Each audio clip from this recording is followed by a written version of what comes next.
അപ്പൊ നമ്മൾ ഈ ഇടയായിട്ട് ഏറ്റവും കൂടുതൽ കേൾക്കുന്ന ഒരു ടേമാണ് SIP എന്ന് പറയുന്നത്. അപ്പൊ ഈ SIP എന്ന് വെച്ച് കഴിഞ്ഞാൽ ഇതിന്റെ അകത്ത് കൂടുതലൊന്നുമില്ല, സിസ്റ്റമാറ്റിക് ഇൻവെസ്റ്റ്മെന്റ് പ്ലാൻ. അതാണ് അതിന്റെ പ്രോപ്പർ ഫുൾ ഫോം എന്ന് പറയുന്നത്.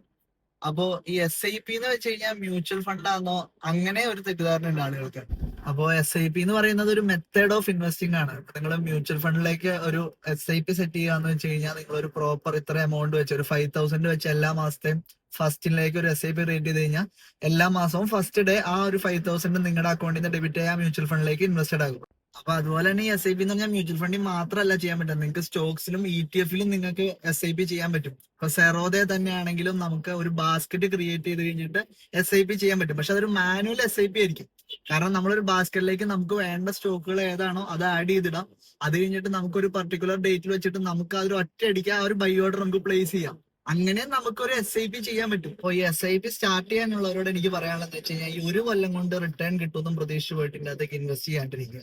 അത് മിനിമം ഒരു 5 കൊല്ലം അതിന് മേളിലേക്കൊക്കെ ഇൻവെസ്റ്റ് ചെയ്തിട്ടേ കാര്യം ഉണ്ടാവുള്ളൂ. കാരണം ഇതിന്റെ കോമ്പൗണ്ടിങ് വർക്ക് ചെയ്യണമെങ്കിൽ കുറച്ച് കൊല്ലം അതിന് കൊടുക്കണം, സമാധാനം കൊടുക്കണം. അല്ലാണ്ട് 5,000 രൂപ കിട്ടും, 10,000 രൂപ കിട്ടുമോ, അങ്ങനെയുള്ള വലിയ വലിയ റിട്ടേൺസിന്റെ പുറകെ പോകാണ്ടിരിക്കുക. അത് പെർസെന്റേജ് വൈസിൽ തിങ്ക് ചെയ്യാൻ ശ്രമിക്കുക. ഒരു 12% അല്ലെങ്കിൽ 10% വെച്ചിട്ട് ഒരു 10 കൊല്ലത്തേക്ക് തന്നെ കോമ്പൗണ്ട് ചെയ്ത് കഴിഞ്ഞാൽ നമ്മൾ വിചാരിക്കണേക്കാളും വലിയൊരു എമൗണ്ട് ആയിരിക്കും അവിടെ വരുന്നത്. അപ്പൊ ആ രീതിയിൽ പേഷ്യൻസോടുകൂടി ഇൻവെസ്റ്റ് ചെയ്യാൻ താല്പര്യമായിട്ട് മാത്രം ഈ സാധനത്തിലേക്ക് ഇൻവെസ്റ്റ് ചെയ്യാൻ നിൽക്കുക.